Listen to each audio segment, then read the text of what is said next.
여러분 안녕하십니까. 강신업 변호사입니다. 몇 달 있으면 검찰청이 사라집니다. 공소청으로 이름이 바뀝니다. 검사라는 이름은 그대로 쓰지만 수사는 전혀 할 수 없습니다. 기소권만 갖는 겁니다. 경찰에서 수사에서 올리면 기록을 보고 기소할 거냐 말 거냐, 기소할 거냐 말 거냐. 법원이라는 곳이 기록이 올라오면 그걸 가지고 유죄냐 무죄냐를 따지는 그런 심리를 하고 공판을 하고 선고를 하고 그럽니다. 그래도 법원은 공개법정에서 말이죠, 공방을 통해서 유무죄 여부를 정하고 형량을 정해서 선고를 합니다. 그리고 그 전에 여러 가지 절차가 있죠. 증인신문 절차도 있을 수 있고 피고인신문 절차 등등등등의 여러 절차가 있습니다. 그런데 이제 경찰이 수사에서 기록을 올리면 그거를 가지고 기소냐 아니냐 이것만 판단하는 건데, 보안 사건이 없기 때문에 이 피의자를 부를 만한 근거도 없습니다. 피의자를 불러서 얘기를 들어보고 설명을 듣고 그런 다음에 이거 기소할 만한 거다 안 할 만한 거다, 물론 그렇게 조금 들어볼 수는 있겠죠.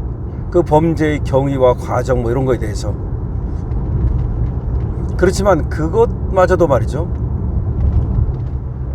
검찰에서 과연 얼마나 할 수 있을지 모르겠습니다만은,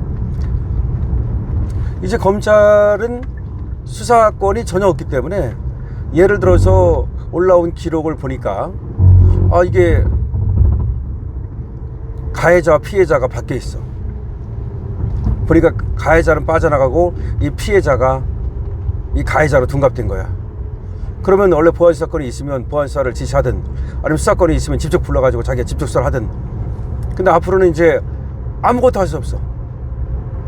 그렇다고 경찰에다 이거 다시 수사하시오 라고 할 수 있는 권한이 없어. 아무것도 없어. 그냥 올라온 걸 가지고 기소를 할 건가 말 건가. 그럼 환장하고 미치는 거지. 기소는 못 하잖아, 이거 밖에 있는데. 그럼 원래 범죄자를 잡아가지고 이놈을 기소해야 되잖아. 참 기가 막힙니다.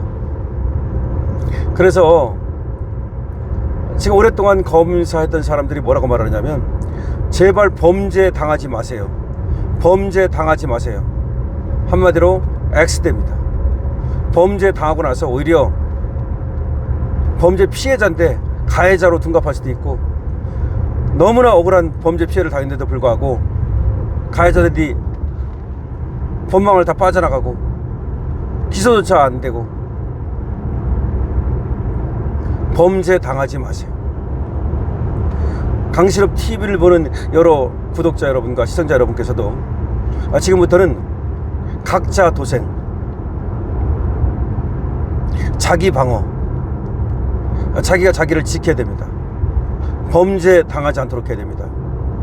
범죄 당하고 나서 울고불고 난리 떨고 경찰에 수사하고 해달라고 요청하고, 글쎄요, 검찰이 지휘를 하고 그렇게 감시를 하고 그럴 때도 경찰이 수사가 제대로 안 될 경우가 많은데, 과연 경찰이 수사가 제대로 될까요? 하여튼 범죄 당하지 않도록 하십시오. 지금 검사들이 떠나고 있습니다. 대장동 수사했던 김익수 검사가 사의를 표했습니다. 그러면서 검찰의 당면한 어려움이 가볍지 않다라고 말했습니다. 대장동 수사팀에 있던 김익수 대전고검 검사가 최근 사의를 표명한 것으로 확인됐습니다. 대장동 수사팀에 있었다는 것은 엘리트 검사라는 얘기인데 대전고검 검사로 좌천이 됐습니다. 고검 검사는 할 일이 별로 없어요. 고검 검사로 갔다 오면 좌천된 겁니다. 법칙에 따르면 김 검사는 최근 법무부에 사직 신청서를 제출했습니다.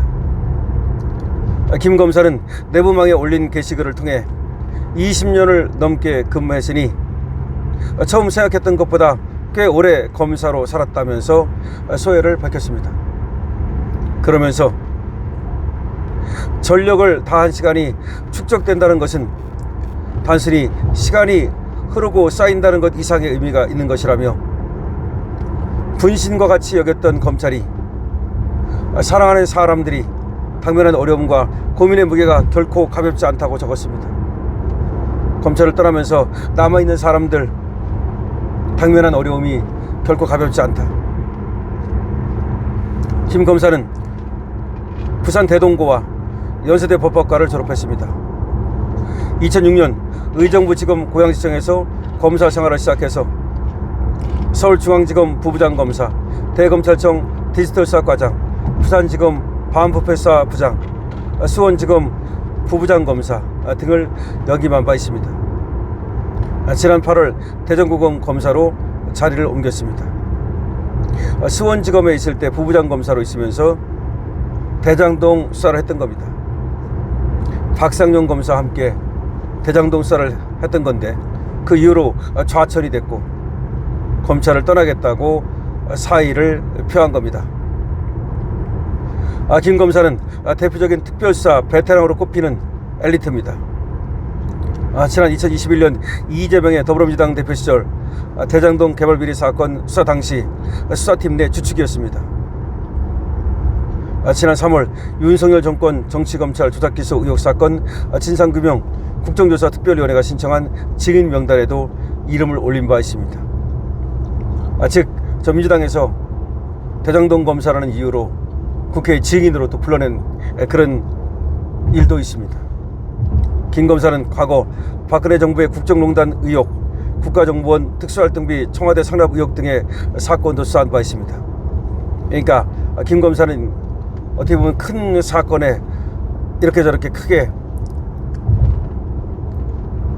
수사를 했던 사람인데, 어쨌든 지금 박근혜 대통령 국정농단 사건을 수사했다면 어떻게 보면 민주당에서 좋아할 만도 한데, 또 대장동 사건을 수사했다는 이유로 팽식해버렸습니다.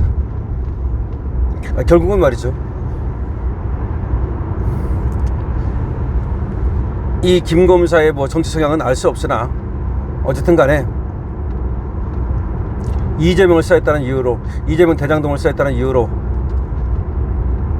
팽당했다, 이렇게 보는 것이 맞겠죠. 그리고 더 이상 그 모욕을 견딜 수 없어서 검찰을 떠난다, 이렇게 보면 될 것 같습니다. 떠나면서 남아있는 사람들의 고민과 그 당면한 어려움이 적지 않다고 말했습니다. 그 얘기는 검사를 떠나면서 안타까움도 있고 미안한 마음도 있고 그렇다는 얘기고, 앞으로가 걱정된다 라는 얘기이기도 합니다. 글쎄요, 떠나지 않고 정유미 검사처럼 묵묵히 견디고 그럴 수도 있을 것 같은데 떠나기로 결심을 한 것 같습니다. 글쎄요, 이제 검찰이 앞으로 참 굉장히 어려울 거예요. 자부심도 이제 없을 거고, 권력도 수사 권력도 거의 뺏긴 거나 마찬가지고, 그렇다 해서 옷 벗고 나가기도 그냥 포도청이라고 나간다 해서 변호사 한다 해서 지금 다 된다는 것도 아니고, 여러 가지로 참 어려움이 있을 거예요. 그러나 제가 볼 때는 그렇습니다.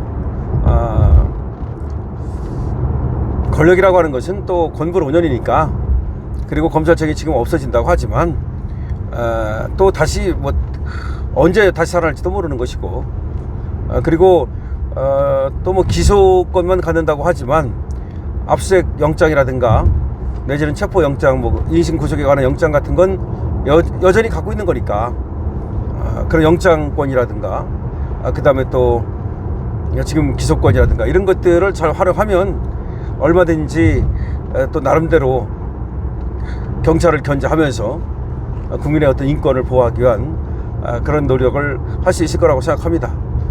그리고 문제는 이재명 정권이 결국 자기 하나 살자고 저러는 건데, 저거는 오래 가지 못할 것이다 라는 생각도 하는데요.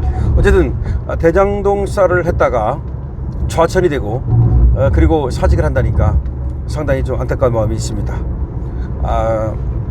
그동안 고생했다는 얘기 드리겠고요. 김익수 검사 변호사를 하든 또 뭘 다른 걸 하든 간에 뭐 아직 나이도 젊고 또 유능한 사람이니까 반드시 성공할 수 있으리라고 봅니다. 파이팅 하십시오. 강신업입니다.